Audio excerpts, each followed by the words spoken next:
Have you ever felt stuck in your 9 to 5? You dream about starting your own thing, but then the fear of risk just stops you in your tracks.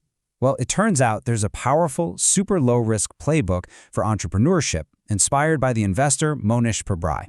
So let's break down how you can take a free shot at building your own venture without betting the farm. Okay, let's just start with one number, 85%. What on earth could that possibly mean when we're talking about work?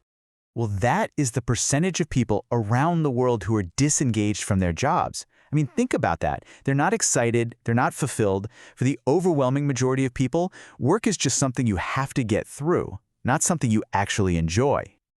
And that just has to make you wonder, right? We're always told that starting a business is the risky move. But spending the only life you've got doing something that just doesn't light you up, isn't that the biggest risk of all?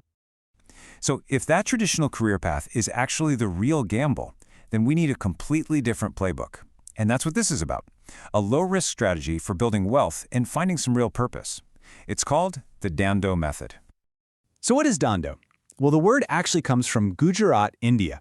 And yeah, it translates to business, but it means so much more than that. It's a whole framework, a way of thinking about making money where the risk is basically zero. It's all about setting up ventures where you have everything to gain and almost nothing to lose. And if you remember just one thing from all of this, let it be this sentence right here. Heads I win, tails I don't lose much. This is the entire philosophy in a nutshell. It's the art of taking a free shot at success, and it's what we're going to dive into. So how do we actually do it? Well, we've got to start by busting some pretty common myths. And the first big one is this idea that you need some completely original, never-before-seen idea to make it big. Pabrai offers this incredibly powerful counterargument.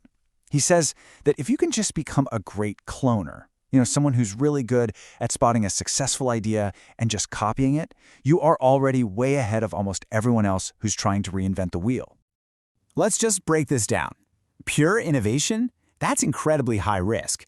I mean, you're basically betting that the world wants something it's never even seen before. Cloning, on the other hand, that's about taking a concept that you already know works and just applying it to a new market, or maybe adding a small twist. The proof of concept is already built in. And look, you might think of these companies as these massive innovators, but their biggest wins were actually acts of cloning. Microsoft cloned existing software to create Word and Excel. Sam Walton famously said he barely had any original ideas, he just cloned other retailers. Howard Schultz saw the cafe culture in Italy and cloned it for America with Starbucks. It works. Okay, let's tackle the next myth. And honestly, this is the one that stops most people cold. It's this idea that to be an entrepreneur, you have to be some kind of reckless gambler who risks it all for a dream. The Dando Method says the exact opposite. In fact, the rule is, don't quit your day job.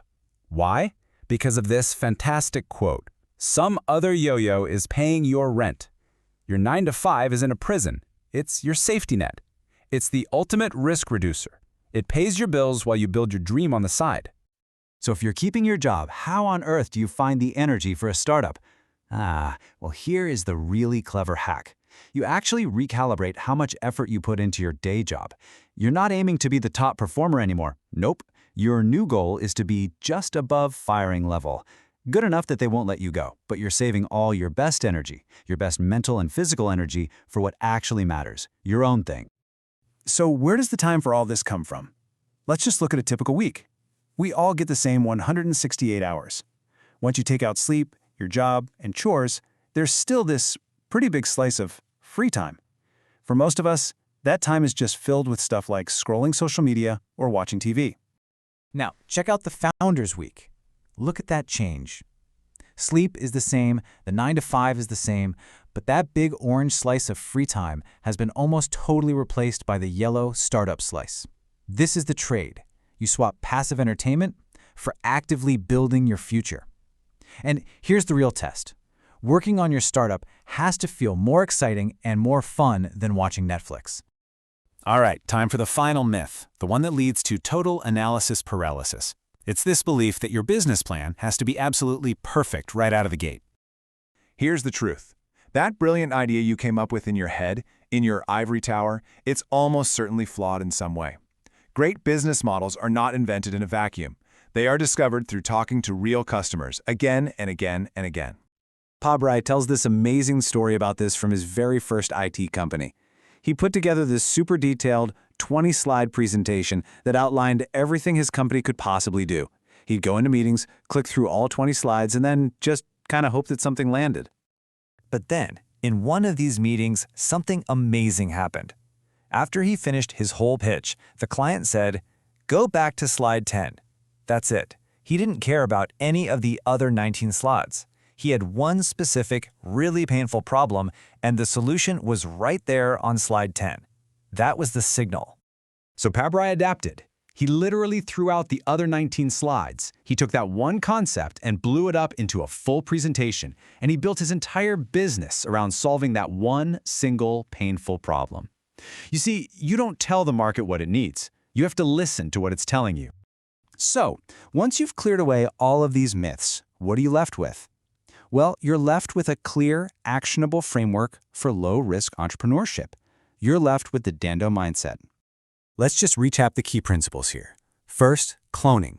Copy what's already proven to work. Second, find offering gaps. Just look for the obvious things that are missing in the market.